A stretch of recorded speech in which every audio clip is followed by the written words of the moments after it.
اب اس کے برعکس جو چیز سامنے آتی ہے، جدید سائنسی معلومات جو ہوئی ہیں، ابھی آپ نے حال ہی میں شاید کل یا پرسوں اخبار میں تھا کہ اب جو فزسسٹ ہیں جو اس وقت دنیا میں ریسرچ کر رہے ہیں، وہ ریسرچ ہو رہی ہے وہ پارٹیکلز پر، لائٹ پارٹیکلز جو شروع میں بالکل وجود میں آئے، بہت ہی چھوٹے، جن کا کوئی تصور آپ نہیں کر سکتے ان کے چھوٹے ہونے کے اعتبار سے۔ معلوم ہوا کہ وہ 3 قسم کے بیسک پارٹیکلز ہیں، انہی سے پھر یہ کائنات بنی ہے۔ یہ ساری ریسرچ ہو رہی ہے۔ اسی طرح نوبل پرائز جب ملا تھا عبدالسلام کو، یہ جو سائنسدان ہے قادیانی،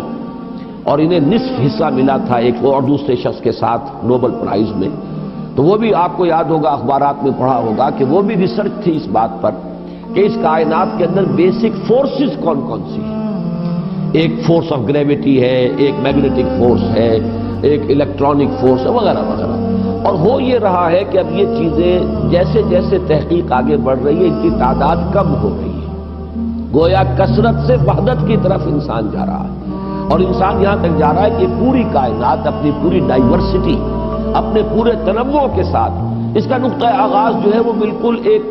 ایک یا 2 یا 3 چیزیں ہیں بڑی حقیر سی، وہاں سے اس کائنات کا ارتقا ہوا۔ وہ جو theories of the creation of universe ہے کہ یہ کائنات کیسے وجود میں آئی، کریشن کیسے ہوئی، کن سٹیجز میں سے یہ کائنات گزری ہے۔ قرآن کہتا ہے کہ ایک لفظ کن ہے جس سے کہ اس کائنات کی تخلیق ہوئی۔ اللہ تعالیٰ کے اس ایک حرف کن نے سب سے پہلی شکل جو اختیار کی ہے وہ وہی پارٹیکلز ہیں، نور کے سب سے چھوٹے چھوٹے پارٹیکلز۔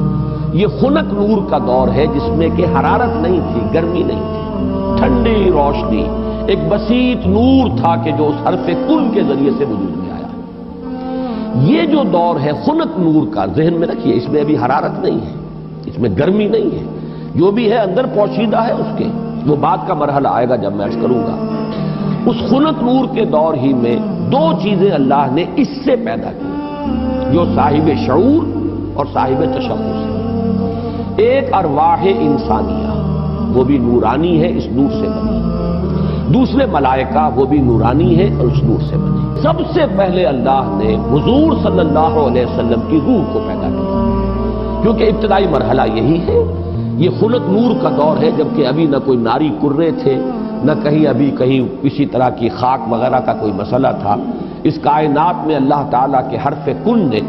ایک خنک روشنی کی شکل اختیار کی، اس سے پیدا کی گئی ارواح انسانیہ، انہی میں ایک روح محمدی ہے صلی اللہ علیہ وسلم۔ تو اگر سب سے پہلے اللہ نے اسی کو بنایا ہو تو اس میں کوئی حرج واقع نہیں ہوتا، وہ بھی مخلوق ہے، وہ بھی اللہ کے بنانے سے وجود میں آئی ہے، صرف ایک تقدم زمانی اسے حاصل ہے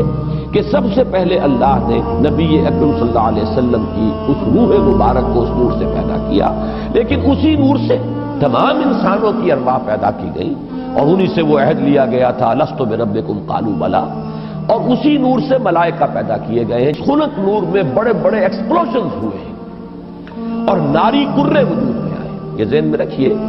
کہ ایک شے ہے، اس کے اندر کوئی حرارت مخفی ہے، ظاہر نہیں ہو رہی۔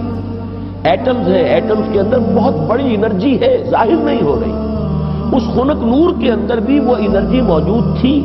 لیکن انسولیٹڈ تھی، اس کا ظہور نہیں تھا۔ لیکن جب ایکسپلوژنز ہوئے ہیں تو پھر یہ کہ بڑے بڑے ناری کرے وجود میں آئے۔ یہی ناری کرے ہیں جن کو ہم سورج کہتے ہیں، بہت بڑا ناری کرہ ہے سورج، اس کے اندر کمبسشن کا عمل چل رہا ہے، عمل احراق ہے، اس کی حرارت کا ہم تصور نہیں کر سکتے، بڑے، اور نہ معلوم کتنے سورج ہیں اس کائنات میں، یہ نہ سمجھیے کہ ایک ہی سورج ہے۔ یہ ایک سورج کے گرد ہمارا جو یہ ہے ایک سولر سسٹم ہے، کنبہ ہے اس کا، کہ اس کے گرد جو ہے یہ سیارے چکر لگا رہے ہیں، گھر رہے ہیں، اور نہ معلوم کتنے سورج ہیں۔ پھر ایک سورج ہے اور ایک ستارے ہیں، ان ستاروں کے گرد یہ سورج اپنے کنبوں کو لے کر چکر لگا رہے ہیں۔ بہرحال ہم یہاں پر جو ہے اصولاً جو بات سمجھنا چاہ رہے ہیں اس وقت وہ یہ ہے کہ یہ سیکنڈ سٹیج ہے، تنزل ہے، یہ کہ اب اس خنک نور میں جب ایکسپلوژنز ہوئے ہیں تو وہاں سے بڑے بڑے ناری کرے وجود میں آئے۔ یہ ایکسپلوژن کا لفظ میں جان بوجھ کر بول رہا ہوں اس لیے کہ جدید سائنس میں، جدید فزکس میں ایک لفظ استعمال ہوتا ہے دی بگ بینگ تھیوری، اس کا نام ہی ہے دی بگ بینگ تھیوری، کہ ایسا معلوم ہوتا ہے کہ ایک وقت میں کوئی بہت بڑا دھماکہ ہوا جس سے کائنات وجود میں آئی۔ اب یہ دھماکہ جو ہے بگ بینگ تھیوری جو ہے، یا تو یہ ہے کہ اس کو تعبیر کیا جائے گا اس حرف کن سے، کن وہ کن کیسا ہوگا جس نے اس پوری کائنات کو وجود بخشا ہے، اس کا ہم تصور نہیں کر سکتے۔ یہ ہم کہہ رہے ہیں کن، لیکن اللہ کا وہ کلام جب صادر ہوا ہو اور حکم ربی امر کن جو ہے اس کی کیا کیفیت ہوگی، تو یا تو بگ بینگ جو ہے یا تو اس سے تعبیر کیا جائے، اور یا یہ کہ جو یہ ایکسپلوژنز ہوئے ہیں اس خنک نور نے جو ناری کروں کی شکل اختیار کی ہے، تو یہ بگ بینگ ہے، یہ دھماکہ ہے۔ یہ دور ہے کہ جس میں اس آگ سے اللہ نے تیسری مخلوق پیدا کی۔ میں نے اب پہلے دو کر دیے نا، نور سے دو مخلوق، انسانی ارواح اور ملائکہ۔ دوسری سٹیج پر یہ تیسری مخلوق پیدا ہوئی ہے، جنات ہیں، یہ آگ سے بنائے گئے ہیں۔ قرآن بار بار کہتا ہے وَالْجَانَّ خَلَقْنَاهُ مِنْ قَبْلُ مِنْ نَارِ السَّمُومِ۔ قرآن مجید میں سورہ رحمان میں بھی ہے، اللہ تعالیٰ نے انسان کو پیدا کیا ہے مٹی سے، لیکن یہ کہ انسان کو بنایا ہے آگ کی لپٹ سے۔ بار بار آیا ہے یہ مضمون تو قرآن مجید میں، اور جنوں کا معاملہ جو ہے، اور یہ کہ سورہ ہجر میں فرمایا گیا وَالْجَانَّ خَلَقْنَاهُ مِنْ قَبْلُ، یہ پہلے پیدا ہوئے انسانوں سے۔ لہذا یہ دوسری سٹیج ہے جس میں کہ جنات کی تخلیق ہوئی ہے اس آگ کی لپٹ سے، کہ پھر نظریہ یہ ہے کہ یہ جو بڑے بڑے ناری کرے تھے، یہ جب تیزی کے ساتھ حرکت میں تھے تو ان سے کچھ حصے ٹوٹ ٹوٹ کر ان سے علیحدہ ہوئے اور انہی کے گرد چکر لگانے لگ گئے۔ یہ ہے در حقیقت ان سورج کے گرد جو یہ سیارے وجود میں آئے ہیں، یہ کرے ہوئے۔ پھر یہ ٹھنڈے ہونے شروع ہوئے، اور ان میں جب ٹھنڈا ہوا ہے وہ ناری کرہ، تو اوپر جو ہے کرسٹ آیا، راکھ، جیسے انگارے کے اوپر راکھ آ جاتی ہے، راکھ ٹھنڈی ہوتی ہے، اندر انگارہ موجود ہے، ذرا سی راکھ ہٹ جائے اگر اور آپ کی انگلی جو ہے اس انگارے کو ٹچ کر جائے تو جلے گی، لیکن اگر راکھ اوپر ہے تو وہ آپ کو محسوس نہیں ہوگا۔ اور چونکہ ٹھنڈی چیز سکڑتی ہے، لہذا اس کے اندر اب دراڑیں پڑی ہیں، کہیں پہاڑ بن گئے، کہیں غاریں بن گئی، ساتھ ہی ان کے ٹھنڈے ہونے کی وجہ سے بخارات نکلے ہیں، انہی میں سے نکلے ہیں، انہی کروں میں سے بخارات نکلے ہیں۔ یہ بخارات ہیں جنہوں نے اوپر جا کر وہ جو جسے ہم فضا کہتے ہیں، ایٹماسفیئر، جس کے اندر گیسز ہیں، یہ یہیں سے انہی کروں کے ٹھنڈے ہونے سے وہ بخارات نکلے ہیں۔ جیسے کہ آپ جب اگر پانی ڈالتے ہیں آگ کے اوپر تو وہ ایک بھاپ بن کے اڑتی ہے، تو خیر یہ تو پانی آپ نے ڈالا ہے، لیکن یہ کہ فضائی وہ جو کرے تھے آگ کے وہ خود ٹھنڈے ہوئے ہیں تو ان میں سے بخارات نکلے ہیں، ان میں سے جو گیسز خارج ہوئی ہیں انہوں نے ایٹماسفیئر بنایا ہے۔ پھر اس ایٹماسفیرک چینجز وہاں ہوئی ہے کہ اس میں گیسز تھیں، ہائیڈروجن بھی، آکسیجن بھی، وہاں پانی بنا ہے،